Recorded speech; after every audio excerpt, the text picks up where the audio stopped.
First Chronicles chapter 28, verse 9 to 10, it says, and David said this to Solomon. He was advancing Solomon.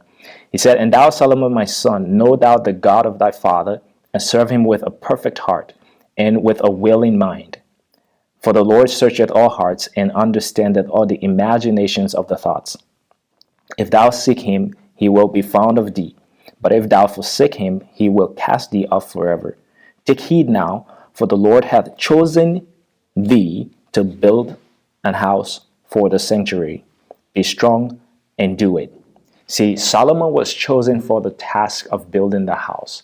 But in order for him to build the house, he needed God. In order for him to build the house, there are certain things that he had to follow. There was a blueprint that he had to follow. In fact, when you go further in verse 11, it says, David gave to Solomon his son the pattern of the porch and the house thereof, and the pattern of all he had by the Spirit of the courts of the house of the Lord.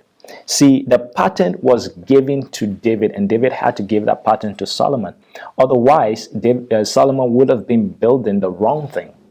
So I want you to think of putting a puzzle together. Without the final image of the puzzle, it is very difficult to put the pieces together.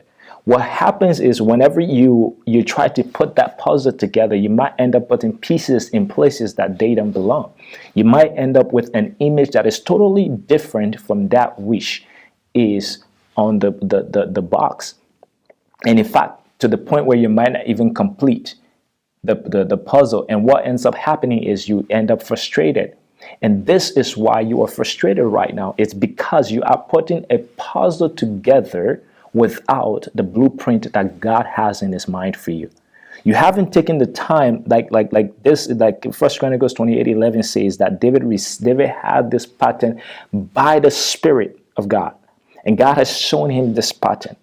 And in order for us to build the life that God has given for us, and a life here, the house is not necessarily a physical house. The house can be a life, the business, the career, the family that God has given you to build. In order for you to build it, God has a specific blueprint. Your life, the reason you are on earth here, has a specific blueprint that you have to follow in order for you to be successful.